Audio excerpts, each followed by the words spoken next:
Late last week, Donald Trump threatened to impose 100% tariffs on China beginning on November 1st. And yes, of course, those 100% tariffs are on top of the 30% tariffs, which would bring the total to 130% on any good coming from China into the United States, which of course at that point would likely make nearly all Chinese-produced goods completely unaffordable for American citizens. And, as expected, Wall Street did not take this news very well. The S&P, the NASDAQ, and the Dow Jones all dropped multiple percentage points apiece, showing that the market loves to panic every time Donald Trump does something stupid. That's not to say that the panic is, of course, not warranted, because it is, but that's what happens. Trump goes out, announces something very dumb, Wall Street plummets, and then, as per usual, Trump always chickens out. Donald Trump backtracked on his threat to impose these new 100% tariffs beginning on November 1st within 2 days of making the announcement. Now, before I read you what Donald Trump said justifying chickening out, let me explain the reason Donald Trump even had to put or threaten to put these 100% tariffs on. It's because China decided we've got a lot of rare earth metals. And, we're selling these all over the world. We got to be a little bit tighter with it. So they put new export controls on their rare earth minerals, making it to where you've got to fill out these applications now. Yeah, the price may go up a little bit, but, increased demand, supply stays the same. That's going to raise prices. That's simple economics. Not necessarily trying to defend what China's doing, but I get it. Yeah, that makes sense. Any other country would likely do the same thing if they have a product that everybody else wants. So it's a little more difficult to get these rare earth minerals. That's what pissed Trump off. So he's like, no, you can't do this. We're going to put a 100% tariff on you. Wall Street drops. Trump chickens out. And then he gets on social media to announce his chickening out by saying, quote, "Don't worry about China. It will all be fine. Highly respected President Xi just had a bad moment. He doesn't want depression for his country, and neither do I. The USA wants to help China, not hurt it. President DJT." His country would make more money under the current plan. And I love how you're like, he just had a bad moment. China did not change the policy. Okay? These new export controls on the rare earth minerals are still in place. China did not budge, and they're not going to budge. Trump did. He didn't just budge, he backed out completely. He's like, we will do nothing to you for making it more difficult to get these rare earth minerals. You just do what you do. I'm going to send out a post on Truth Social and tell you how much I love you. This is the expert negotiator, MAGA? This is the art of the deal? The guy that got afraid because the markets dipped a couple points and then was like, oh, I can't do it. I'm scared. China, I actually love you. We want to love you and help you. We don't want you to have a depression. They're not going to have a depression. They're going to make more money. And it's going to come on the backs of us. We would pay more money, absolutely.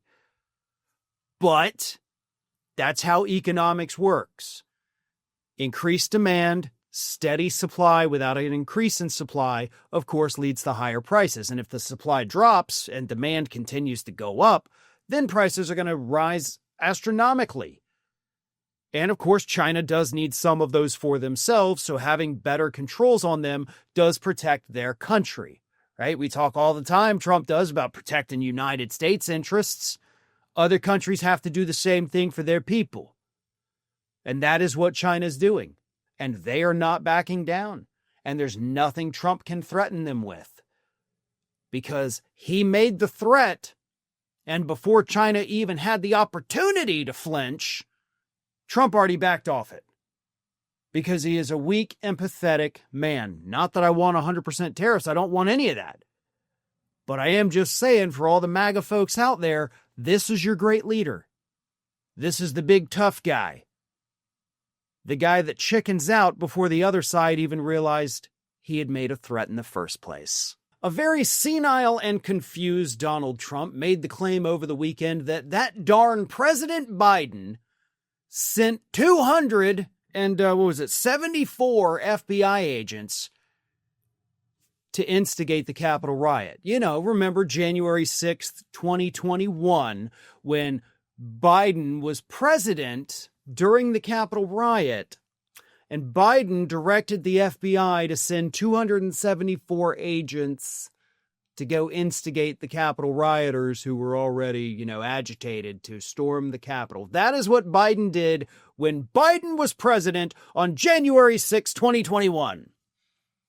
Now, there's an obvious problem with that statement and, of course, Donald Trump's thinking here. And it's that Joseph R. Biden was not sworn in as president until January 20th, 2021 at noon Eastern. So 2 weeks prior to that, January 6th, Donald J. Trump was the president of the United States in charge of the FBI. So it would have been impossible for Biden to send FBI agents in there because he did not yet have any authority over anyone in the country. Nobody. Let alone entire government agencies. So this demented president of the United States that we have, a man who just recently couldn't remember what year he was inaugurated, has once again forgotten that he was president on that day because his brain can't remember crap. Literally, the only thing Donald Trump remembers these days are compliments he's received in the past. He can recite those like a kid saying the alphabet. But when it comes to actual real important things, he can't remember them, which for the record is in fact common in people that are in the earlier stages of dementia. Eventually, Trump won't even remember the compliments, but he remembers the things that are most important to him and can't remember the other things, like who was president during the Capitol riot. It was him. What makes this funny, because the cognitive decline, the man clearly suffering from dementia, is not funny. But what is funny is that Donald Trump is still pushing this conspiracy theory, even though less than a month ago, his FBI director, Kash Patel, got on Twitter and debunked it. And then he went on Fox News and further debunked it again. And we know Trump was watching that.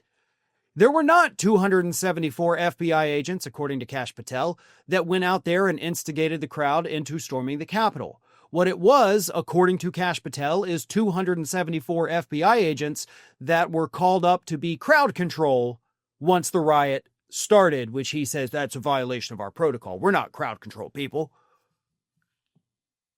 But that's it. Yeah, there were 274 agents there that showed up after the fact because the police were overwhelmed. Trump wouldn't send the National Guard, so the police called in help from the FBI to try to wrangle people and get them out of the Capitol. Which maybe it's against agency protocol, I don't know. But at the same time, when the president of the United States, who again was Trump, not Biden, fails to do their job by sending in the National Guard, they really had no choice. Officers were being trampled, were being injured, were being sent to the hospital while this was taking place. They needed backup, and Trump wouldn't give them backup. It's not a conspiracy. These people were not there to get people to go into the Capitol so we could arrest them. It was Trump's FBI. But his dementia is getting worse. And I do believe it's being exacerbated by the stress he is under as president of the United States. We know that he stresses out over what he sees on TV. He stresses out over poll numbers. And all of these little stressors in his life make his mental state worse. They raise your blood pressure. It could end up, reducing blood flow to the brain, which of course is going to, make your dementia or whatever mental problems you've got so much worse. We know that his heart, like his physical body, is not able to get proper blood flow. That's what the ankles are. That's what the chronic venous insufficiency is. His blood's not getting to where it needs to be. But this, once again, goes back to the mental health issue. And this happened on Sunday when he put this on social media. And in the 2 days since then, not enough people have focused on the mental health aspect of this. The man has dementia. It runs in the family. His own family, including those who are mental health professionals, have warned us. Other mental health professionals have warned us. And the media ignores it at the entire country's peril at this point. A Friday night massacre took place within the federal government where they laid off thousands and thousands of federal employees. And the one that most people obviously heard about were the firings at the Centers for Disease Control and Prevention, where Robert F. Kennedy Jr. decided to fire, I think it was 1,100, doctors, scientists, regular workers, like, let's get them all out of here. And then immediately they had to be like, hey, actually, sorry, we kind of need all y'all back. That's been hogging the headlines since Friday.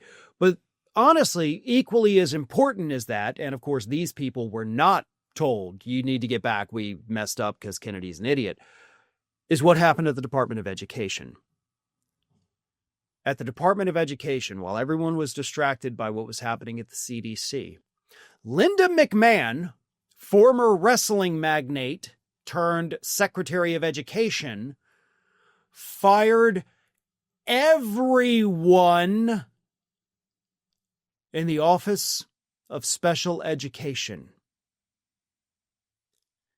ESE, Special Education at the Department of Education, was effectively killed on Friday night. Let me read you this from USA Today.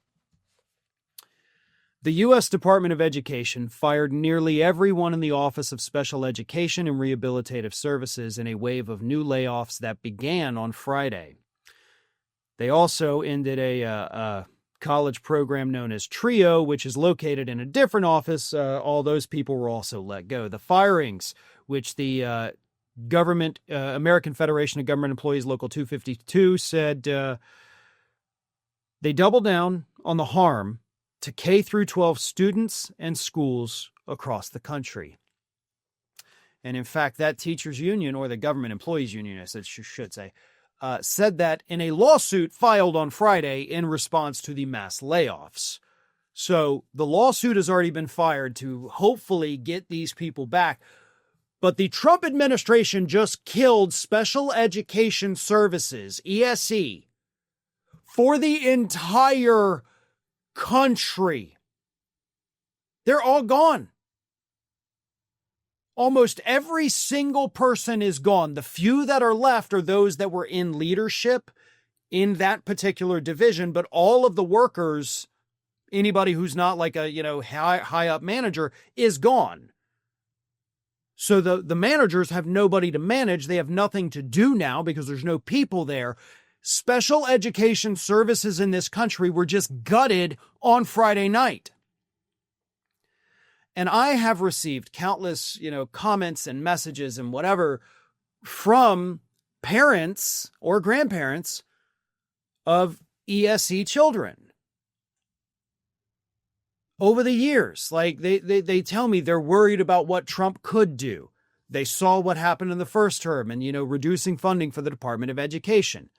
Parents of ESE children already know how difficult it is navigating an underfunded public school system with underfunded teachers. And now that situation for these individuals is about to become exponentially worse because of what happened Friday night that nobody wants to friggin' talk about. And maybe I'm a little more worked up for this because obviously this is a story that is near and dear to me. My wife is an ESE department head teacher in the public school system here in the state of Florida. Like, she runs the entire department, and yes, she has her classes every period. This affects her. This affects my life. This affects the quality of education that she can give to those students. When I told her about this, we were on our way back. We had gone to see a football game this weekend. And I was looking for news, and this was there. And I told her, and so we ended up having this 2-hour-long conversation about whether or not it's time for her to just leave her position. She doesn't want to. She loves her job. She loves the students. She loves that she goes in there and can see the progress. She has had students completely nonverbal come into her class at the beginning of a year. And then by the end of that school year, they've opened up. They love her. They talk to her. Nonverbal students find, she is so good at what she does. And it breaks my heart that this is happening to this program. We will not see any funding. I mean, Linda McMahon, again, from the friggin' WWE, has no education experience. I don't even know if she has herself in education. But she's making these decisions. And so what's going to happen is she says, well, we want to give the money to the states, and then the states allocate it. Oh, because that works out so effing well every time, right? We have already seen this year states that are cutting Medicaid. And they're cutting Medicaid even though they have the federal funding for it this year. They won't be getting it next year, but they've cut it and reallocated the Medicaid funds from the federal government to other programs because they have such bad budget shortfalls. So even though the government says, okay, we're going to give you the money and it's allocated just for this, the state can still say, cool, but we're going to reallocate it. Okay. We're allowed to do that sometimes. We've seen them do it with disaster relief funds this year. And if you think for a second that these states across the country that are already underfunding public education are not going to do the same thing with all this extra heap of money they get for ESE, then you are kidding yourself, because they absolutely will. Especially in states that have severe budget shortfalls, the states that need this money for education the most, like Alabama and Mississippi and Arkansas and Missouri and Oklahoma. Those schools won't get a dime. They won't get a dime because those Republican-controlled states who are grotesquely underwater, some on the verge of friggin' bankruptcy, they will reallocate the funds and say, oh, well, this is going to make up our budget shortfalls. Or in some states, as we've also seen, they're going to say, well, we're just going to use this and put it in the general pot of money for the state to fund tax cuts for the businesses in our states. They've done that this year too. Education, public education in the United States is dead. They're starting with the ESE, because that's the easiest one, right? We'll go after these folks first. It's a smaller, tiny percentage of the whole school population. So we'll get them first. We'll come for everybody else a little bit later down the road. That is going to happen. That is the plan. They have spelled it out. They have laid it out. 90% of the entire Department of Education right now is furloughed because of the government shutdown, and a lot of those people will be fired and will never return to the job because this has been part of the plan. It's part of Project 2025. Dismantle public education, leave it to the states, which is BS. They don't want public education. They want a dumbed down population because the only people in this country that vote Republicans are the top 1% and then the dumbest 80%. That's what it is. If you're smart, if you're educated, if you're trained to think logically and critically about things, you don't vote Republican. So they want to keep you dumb and they want to keep you poor so that you focus on these stupid culture war issues instead of the pocketbook issues that actually affect you.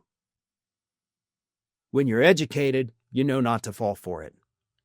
And that's why Republicans want to dismantle public education. The U.S. Department of Labor released a memo just a few days ago explaining that Donald Trump's policies are in fact already ruining your lives, but they're about to actually make your life so much worse to the point where you may not even be able to purchase food. And again, this is coming from the United States Department of Labor under Donald J. Trump himself. His own Labor Department had to put out this memo or letter or whatever it is you want to call it to warn Americans that this guy is ruining your life.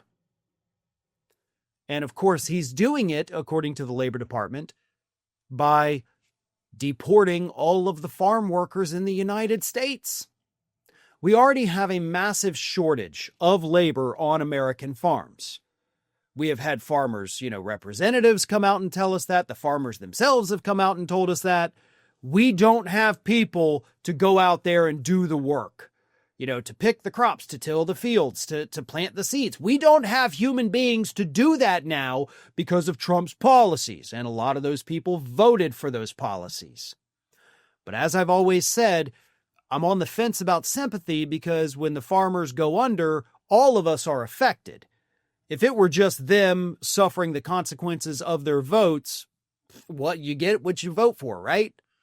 But their suffering leads to suffering for all of us. So, we're all in the same boat on this one because every human being on the planet has to have food to survive.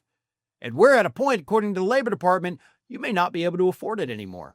Here is what they said.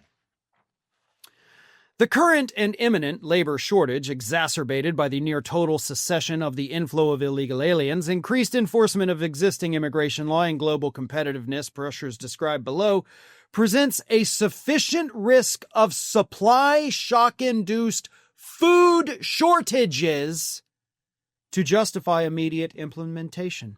The lack of undocumented and documented workers results in significant disruptions to production costs and threatening the stability of domestic food production and prices for U.S. consumers. The Labor Department's filing also admitted that Americans are not willing to replace undocumented farm workers, saying, quote, "In addition, the department does not believe American workers currently unemployed or marginally employed will make themselves readily available in sufficient numbers to replace large numbers of aliens no longer entering the country, voluntarily leaving, or choosing to exit the labor force due to the self-perceived potential for their removal based on their illegal entry and status." In other words, Americans won't do these jobs. Even the unemployed Americans won't take these jobs because they're so hard. You sent all our labor away. So we are looking at, let me read it again in case you forgot the phrasing, supply shock-induced food shortages and price increases, but food shortages. What did I tell you? What did I tell you? Within the first few months of this administration when they began their immigration raids, I told you if this keeps up, we could be looking at in the United States freaking food shortages. I literally talked about the potential of food shortages, both here and over at Ring of Fire. And I got a lot of comments from people telling me, like, you're trying to scare people. This is not okay. That's not going to happen. His own administration is telling us we're probably going to see that now. Food shortages in modern day America because of Donald Trump, because of these racist immigration policies being orchestrated by Stephen Miller, carried out by Ice Barbie herself, Kristi Noem, and you may not have food on your table because it's either unavailable in your area or because you can't even afford it anymore. This is real. It's happening. A lot of us saw this coming and tried to warn you and were dismissed as, scaremongers. Here it is, folks. Here it is. From the minds of his own administration, his policies could lead to starvation here in the United States. Homeland Security Secretary and Ice Barbie Kristi Noem might be in for a bit of a shock by getting hit by a major copyright infringement lawsuit. Now, the lawsuit has not, of course, been filed yet. However, the company, Pokemon and Nintendo, are not ruling it out, and the public is dang sure calling for it. So you may be asking yourselves at this point, why would Pokemon and Nintendo want to? Nintendo owns part of Pokemon. Why would they want to sue Kristi Noem? Is she cheating at Nintendo? No, folks. Her department, Homeland Security, last Monday put out a video that featured an ice raid that, of course, Kristi Noem was a part of. So it's just a bit of a promotional video, to hype her up and ice up. And it's a video of when they blew open a door. And when I say blew open, I mean they literally blew it up and raided a family of U.S. citizens as part of an ice raid. And they decided that was the best footage to put in this video. Now, the problem for Pokemon and Nintendo is, of course, the fact that they use the Pokemon theme song and catchphrase in the video. And, of course, they presented those apprehended as if they were on Pokemon cards because it's all a game, right? It's all a game. We're putting these people on little Pokemon cards with the caption, "Gotta catch 'em all," which, of course, is the catchphrase of the franchise. Gotta catch 'em all. Now, there's two big problems with this. The first one, and to me most important, is the absolute lack of humanity. The fact that they are treating this like a game, like a joke. These are human beings. If you want to look at it economically, sure, they're human beings that are contributing to the United States. Without their presence, the U.S. economy is going to go under, according to Donald Trump's own Department of Labor. So we need these people here. So if you think about it just in terms of dollars and cents, you don't want to deal with the humanity portion of it. Sure, in dollars and cents, it's bad, but the humanity part of it. Mocking these individuals, gotta catch 'em all. The blatant racism of this, the xenophobia, and the lack of basic humanity. These people are full-blown, full-blooded, evil, Hitler-esque ghouls. It's modern-day Joseph Goebbels and Adolf Hitler. That is who they are. They genuinely are. They have that much hate inside of them because they can't even see the humanity of these people. It's a game. Let's make a fun promo video out of it, right? Let's meme it up.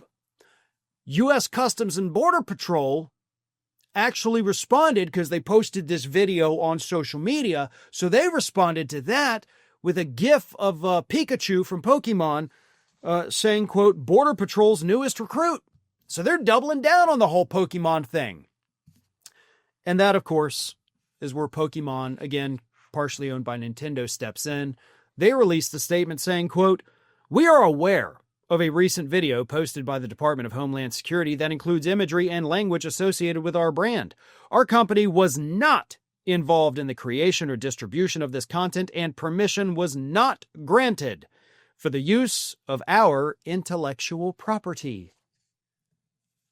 Which is just a fancy, formal, and more cordial way of saying, we're not ruling out suing you for copyright infringement.